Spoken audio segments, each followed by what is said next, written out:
From the 21st to the 25th of October this year, we will be celebrating Open Access Week. What does open access mean for you as a student or a researcher? Well, first, let's begin by looking at what exactly is open access. So open access is very broadly a term that we use for any scholarly information, data, or research that is freely available to the public.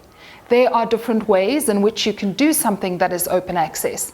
The most common is when you write a journal article and then it is on an open access platform. This means that as soon as your article is accepted, it goes up onto an open access journal. Very often these journals are accessible very quickly because they don't have to be printed, and anybody has access to the information that you've put up there. The great advantage of open access is that we have a whole lot of research that is freely available to the public. Open access journals have the advantage that everything written in an open access journal is freely available to the public.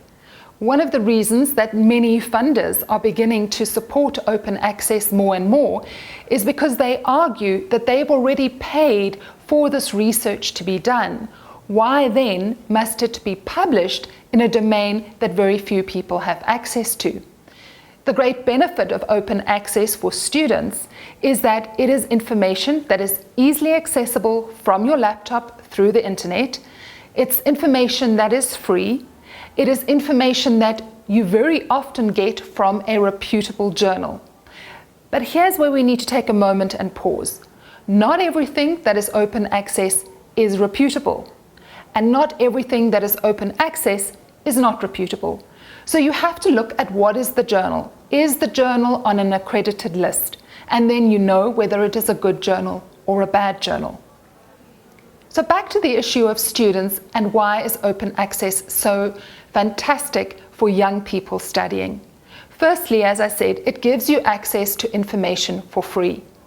But there's also an open access education movement, which is about making a variety of different educational tools available through open access. At the moment, there is a big move to try and make a variety of different teaching tools available. Some of this is gamification for teaching. Others of this are 3D printing recipes. Another example is podcasts or audiobooks, which might all be freely available under open access education. Many of you in your surfing on the internet will have come across open access software. In other words, free software that you can use. This is another really important aspect of the open access movement because it makes software freely available for people then to develop, and you can use it as the platform for a future business that you might want to go into. Open access for research and researchers is also very important. It's important, as I was talking about earlier, because you can make your journal article available on an open access platform. The great advantage of this is because it's not behind a paywall, many more people can access your information, your article, and it will improve your citation rates. As a country, South Africa has been having many conversations this year about national open access movements. Some universities, like the University of UCT and the University of Stellenbosch, are very far advanced in encouraging open access research. At UJ, we also strongly support the open access movement for our researchers. And this is largely so that we can improve our citation rates and get the valuable research that we are doing at UJ out there to the public who need it. Open access in research is not just limited to the journal articles that you publish, but can also be in open access for your data. So there are many open access digital platforms on which researchers can put their data. One of them is, for example, Figshare, but there are lots of other digital platforms that have become available. On an open access digital platform, you can make research that you have done available to the public. This might be in the form of journal transcripts that you've done, or different experiment data that you want to make available to other people.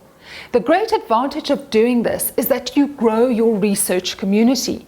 People can engage with you on research that you've done, ask you why you did it in a particular way, and much of this kind of conversation around raw data leads to a better analysis of the data and ultimately to a better journal article. Within South Africa, as within the global conversation around open access, there is a big drive from funders that we engage in open access research and education. And this is because, as I said earlier, many funders argue that they have already paid for this information. Why must it then be behind a paywall to a subscription journal? This is all part of a much bigger global conversation. In Europe, there is a move towards something called Plan S, which is about trying to get all research done in Europe to be open access. In the drive towards open access, there are several countries like Germany, for example, that have ended their relationship with big publishers like Elsevier and say that they are only going to publish in journal articles that are at a low cost for the subscription of a journal or where there is no subscription cost. As we move into this new era of open access, one of the things to remember is that there are probably 3 different models to ways in which to access information and to publish this information. The first is a purely open access model. The second is what we call a hybrid model, and the third is a subscription model. In open access, very often, the author has to pay article processing costs because journals still have to collate a lot of different articles. These still have to be reviewed, they still have to be laid out and put into a journal that people can access, and there is some cost involved in that. In South Africa, we are having a national conversation with many of the publishers on how to keep these article processing costs at a minimal rate. In the hybrid model, it means that your information is put up onto a journal that for the first year or 2 years, people have to pay to access that information. But after some period of time, the information then becomes freely available to the public. And then, of course, the third model, subscription, is what we all know very well. Open access is therefore a movement that is broader than just around publishing journal articles. It incorporates publishing books on an open access platform. It includes different types of social media information, different types of policy documents, different types of software, coding, etc. And then the third branch of open access is all the stuff to do with education. We are moving into a brave new world, and open access is one of the ways in which we're trying to make information accessible for all people. We hope you enjoy this Open Access Week.